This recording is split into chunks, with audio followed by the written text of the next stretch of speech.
No child of mine is gonna be in the company of a no-good harlot like you. All right. Be here tomorrow night about 10:30. Just take it all, baby. It's all yours, man. Just don't kill me, please. I got kids, man. I got a mother girlfriend. I got a wife on the side, man. Shut up! I took care of your woman and your baby when you went to war. Now, a man ought to get a little respect or something like that. You're gonna do 10 years day for day in somebody's arms, you little punk sissy. What you know about the penitentiary? Being a popular entertainer is a pain in the ass, really. There's so many people that hate you. A guy came to my page the other day, he said, I don't watch shit Clifton Powell does. All he does is play rapists and killers. But then on the flip side, when you become an entertainer and you're starting to move, it comes with a lot of temptation, brother. Women, the fake friends, people want money, everybody wants this, and you get lost in it. And I got lost in it. I didn't do a great job at it, and 7 years ago I was homeless. I lost $5 million in my divorce. I rolled right out of the game. It's been the worst time of my life, Joe. If somebody accused me of raping them or hurting them, I have a 22-year-old daughter. I would never hurt anyone. Honey, did you hear about the time Clifton Powell got into a fist fight with a director on set? Child, let me tell you, it was messier than a plate of ribs at a summer barbecue. Now, before we dive into all that juicy drama, let's rewind and get to know our man Clifton. Born on March 16, 1956 in Washington, D.C., this brother was destined for the spotlight from day one.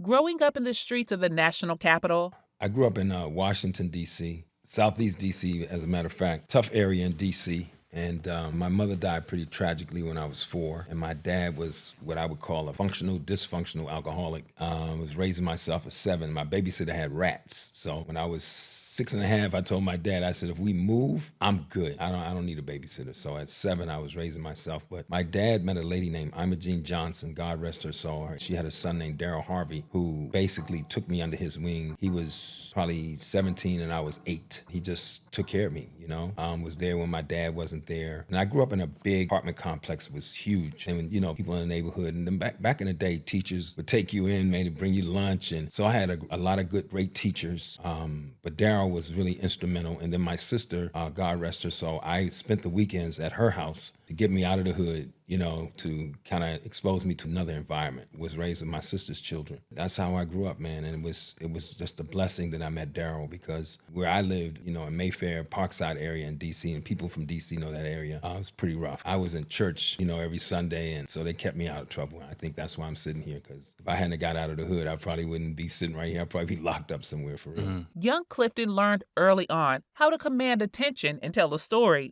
People talk about Pookie, my man from the hood. If you don't grow up in that environment, man, your world is maybe as big as this room. And if you're not exposed either through family or friends or teachers, you live in that bubble. I'd never seen a play, so I was like, what was that? They was like, that was a play. I was like, I think I could do that shit. And I was like, I was just messing around. I wasn't even serious. And so when I got to St. Anthony's, they were doing a play called Little Abner. So I had a teacher named Mr. Redden, white guy, really funny white guy, talks like, he says, I said, Mr. Redden, I think I want to do the play. Because back in the day, a lot of guys didn't go into the arts. And so he put me in the play.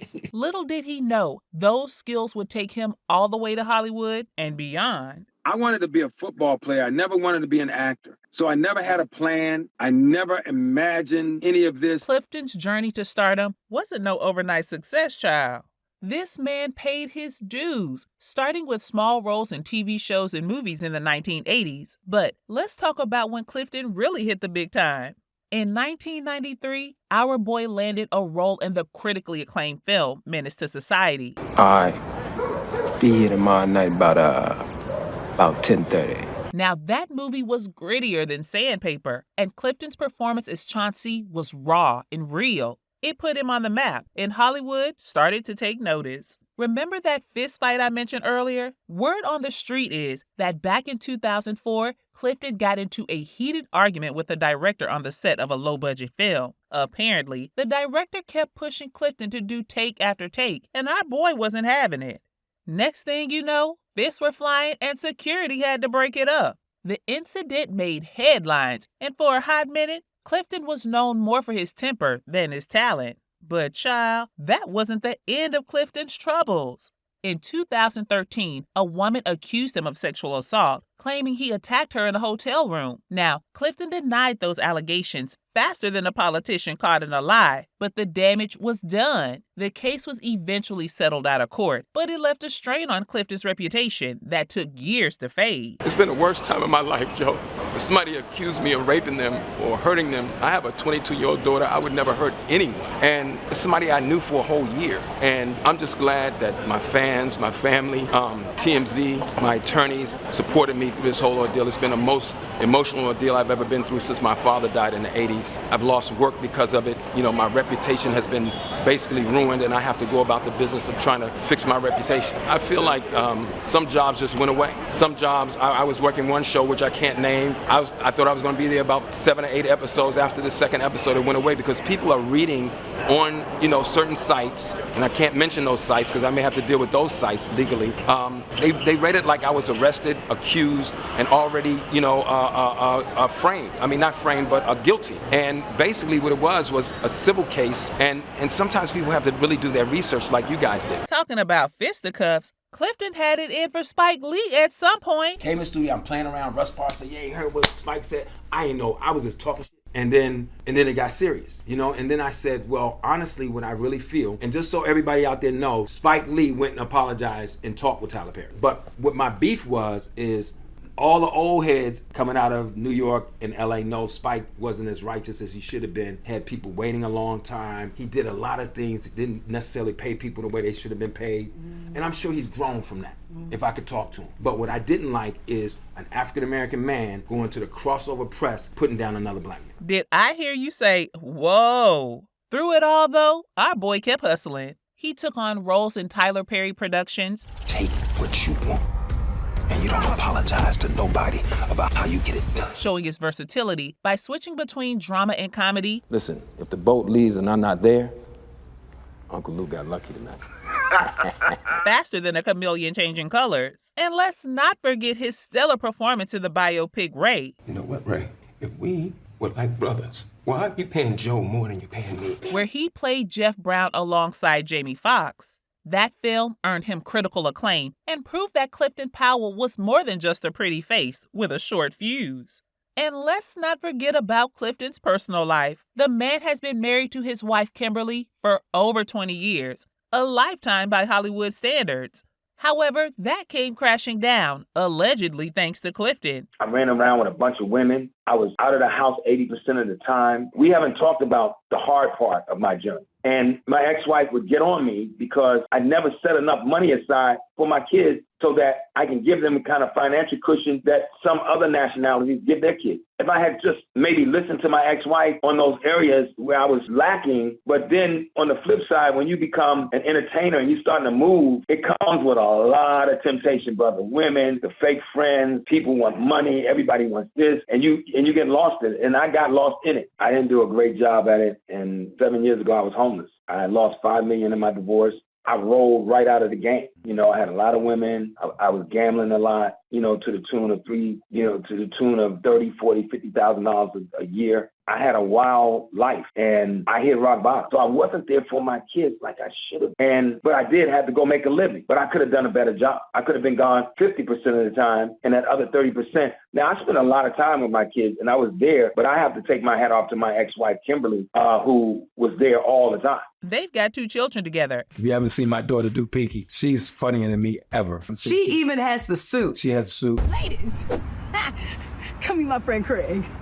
This is Moet. And of course, Clifton Jr., he's a character. He's a writer. He's a basketball player too. He's D1. His son, Clifton Powell Jr., is said to be dating Sasha Obama. Talk to Clifton about how to handle Sasha Obama because we love the Obamas, but Mr. Obama has a daughter that's dating my son, and I have an opportunity and a responsibility to make my son responsible, gentle, kind, loving, and supportive, the things that I did not get taught. So I text him all the time, and I said, treat Sasha like you would want somebody to treat your daughter. He also has another son who he does not have a great relationship with. I don't have a great relationship with him, but I tried. I apologize to him. He's never really taken a high road when it comes to me, but I know I did my part to stay in his life. Now, I know you're dying to know about the green, honey. So let's talk numbers. As of 2024, Clifton's net worth is estimated to be around $5 million. Not too shabby for a kid from DC, right? But child, we all know money ain't everything. And Clifton's true wealth lies in his body of work and the impact he's had on the entertainment industry. Speaking of impact, what will Clifton Powell be remembered for when all is said and done? Well, that's a loaded question if I ever heard one. Some might say he'll be remembered for his controversial moments, the scandals that threatened to derail his career. But I think the real ones know that Clifton's legacy is so much more than that. This man will be remembered as a versatile actor who could make you laugh one minute. Hi, I'm Gary. You must be. Oh, say it again. You must be Pete. And cry the next. Can't do this. No, they can't. According to the bylaws, they have to have an open meeting and have me or someone else speak on my behalf. He'll be remembered for bringing authenticity to every role, whether he was playing a hardened criminal or a loving father. I see my little girl sleeping back there, huh? Yeah, she's all played up. And let's not forget about his contributions to African American cinema. Clifton has been a part of some of the most important Black films of the past 3 decades. But honey, Clifton ain't done. Word on the street is that he's got some exciting projects in the works. There's talk of a new series where he'll be playing a retired detective who gets pulled back into the game for one last case. And rumor has it he's also working on a memoir that's going to spill the tea on his wild ride through Hollywood. So the next time you see Clifton Powell on your screen, remember, you're not just watching an actor. You're watching a man who's lived through the highest highs and lowest lows of Hollywood and came out of the other side with a story to tell. And honey, what a story it is.